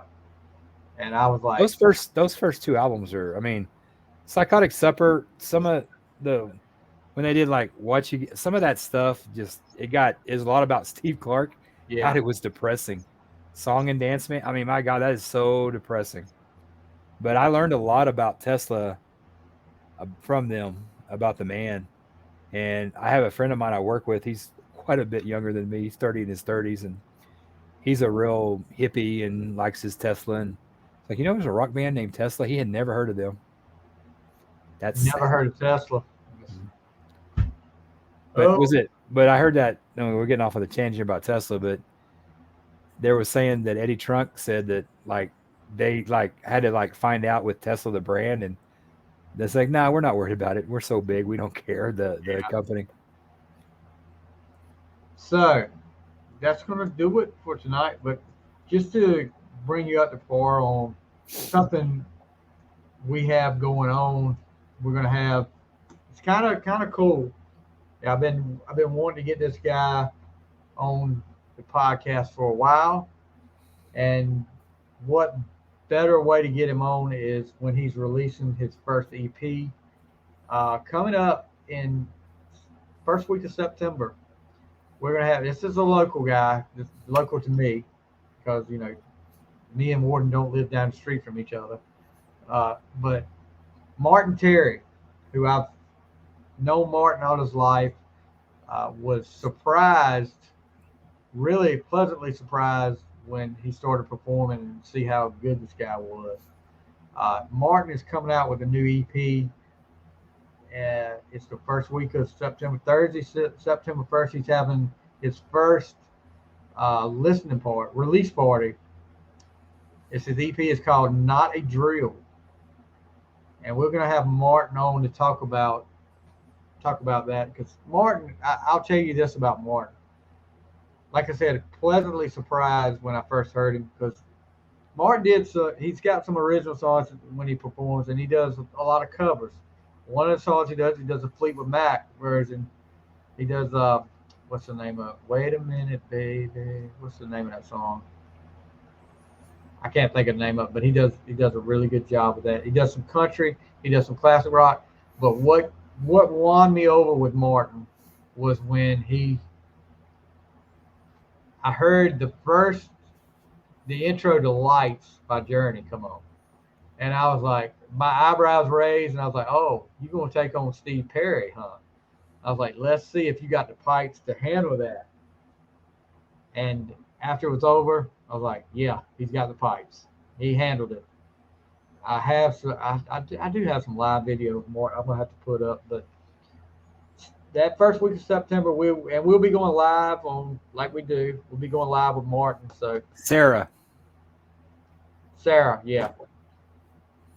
So we'll have Martin on live to talk about the songs that he's got on there, talk about how he got to this point and where he wants to be in the future. Martin's getting ready to get married in a couple of months too, so he's got a lot of stuff going on in the next 2 months. I think it's in October he gets married.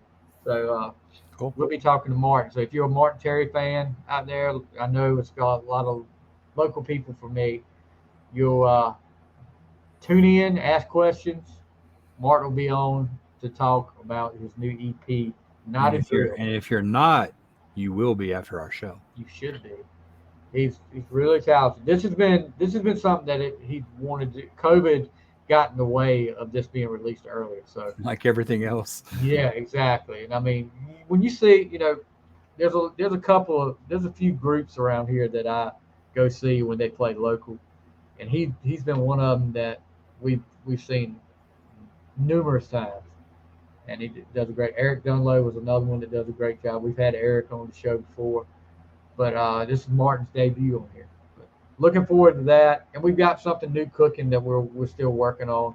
Like I said, we've got another episode with Tame and Sorry band members, our AC/DC top 10 that we're going to have on in next week or so. But a lot of things going on the fly. The Final Score is getting ready to launch back again, start back up next week. We'll be talking football, like I said, sports, but football is my love. Football season for me as a coach, I don't know if a lot of you know, I'm a volunteer coach. We start Friday night, and to say I'm nervous, I get nervous every year for the first game. If I don't, is it this Friday you're playing or what? It's Friday night. Yeah, we open up this Friday night. If I don't feel nervous, then it's probably time for me to say, no, I don't need to do this. Well, Stevie, I expect a full report next week. You'll see. Hopefully it'll be a good report. But just don't get any, Jerry Jones is involved. You'll be just fine. Well, there's never mind. I'm not gonna say anything. Oh. Anyway, so we will see you guys next week. First of all, before we go, and I always seem to forget to do this for some reason. This is the most important part of the show. If you like what you see here, or you like what you hear, by all means, follow us. Subscribe on YouTube. Give us a like on wherever you get your podcast. We're on Spotify, Apple. Write a review. Positive review. Write a 5-star review. That helps us a lot. If you want to do anything, and it's not like I'm asking you to donate money. This is not a GoFundMe. Yeah, because he asked me to do that. So yeah, really, Worden has to pay to be on. Yeah, yeah. So I'll keep sending you, Stevie, what I sent you before. Yeah, I got you. And that's your raise that you get every week. Yeah. When you raise my salary, I'll raise your donation. That's right. But yeah, give us a 5-star review. It takes like a minute, maybe 2 minutes. You don't have to give. Hell, take 10 minutes. We don't care. We like to praise. Yeah. If you don't have to get elaborate. If you want to get elaborate, yeah, that's fine.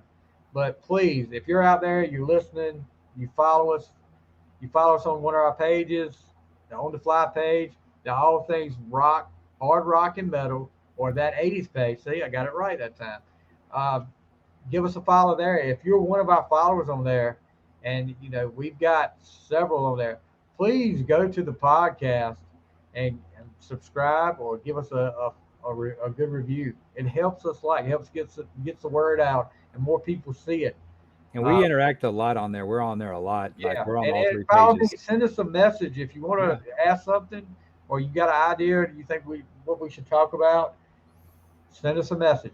We will answer you back. No problem. Worden Worden doesn't have anything else to do. I won't get creepy like the rumors say. So Oh, we've had some interesting messages here in the last couple of weeks. Though. We're not going to get into that though. if you really want to get my attention, have a profile pic with like Nancy Wilson, circa 1987, and I'll answer right away. So maybe we should send Nancy Wilson a message saying "Happy birthday," like my daughter did. Yeah. And she would say something back. It's not my birthday. Oh, really? So you mind coming on the podcast? 50-year-old guy versus nice, decent young girl. Probably not going to happen with the Yeah. Anyway, all right, guys. Any last words, Worden? No, this was a blast doing this one. I mean, the last three have been really, really fun because we were kind of out of it there for a while. But I mean, it's great to be alone with you, buddy, doing heart songs.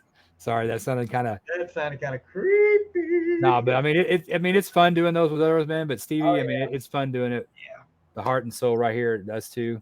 That's right. And I mean, one of my favorite bands, and God, this is a blast. I mean, each time we go back and listen to this, AC/DC, the Eagles, I mean, you just forget how great these bands are. Oh yeah. I mean, because your life's so busy, but man, this is a blast to do, and we enjoy doing it. I hope you enjoy listening to it. Yeah, and like we said, one of the things Murph sent me a message after the Eagles show, talking about I've been on an Eagles kick all week ever since we did that show. He'll do it to you. Same here with me. I was like just listening to Eagles stuff because the more we talked about different songs that I hadn't really heard in a long time or hadn't listened to before, I was checking it out, and that's what I like about doing that kind of show with a lot of different people, because you get a lot of different songs that you might not have heard before, not really paid attention to. And how great was that story he sent us about Don Henley? Oh right? Yeah. I mean, I can just see, I guess we should, I don't know, we give it away, but can't you just hear Jack Nicholson just saying that? Way to go, Henley. I mean, you can just hear that, man. Because Jack Nicholson probably never struck out a day in his life, but he had to rub it into Don. Every time I hear that song, it reminds me of that. And that's what's great about doing these is you meet a lot of people. We've got to know Zeus and Murph and Joe real well. I haven't met Tom yet, but that day's coming. But I mean, to listen to their podcasts and they do ours. I mean, and we talk about. I mean, it's not only Kiss. It's just I can't imagine, Stevie, if we do a Kiss-centered podcast. I listen to them every day, every week as it is. God, I'll probably go overload on something, but we got to do something that like real obscure. We got to on that one. But man, if you like AC/DC Eagles, man, I mean, just stay tuned for more stuff coming. If you haven't already checked out the Eagles podcast, go check it out. It's on YouTube, on Apple, on anywhere you find your podcast. And I told Stevie that a good friend of mine that I just mentioned him when I sold his ex-girlfriend's cassette. He was an Eagles kind of snob. He kind of didn't like when I sent him my list. He was like, God, I haven't heard of some of these. Like, why would you not have this or this? Like everybody does. Like, you missed this on this list, and he listened to it, and it probably wasn't for me, but it's probably from one of us, you guys, who goes, man, I learned a lot about the Eagles. Like I said, it probably wasn't for me. Well, it was probably from all of us. I think it was from all of us. But, but I think we did a good job with that one. Anyway, before we ramble on about something else, we're going to let you guys go. Oh, by the way, Steve, no, it's good. Yeah. Are you going to point at me again? Hey, it's him. I got to do it this way, yeah. Why are you backwards? All right, guys. That's going to do it for tonight. We'll see you next week on The Fly. See ya.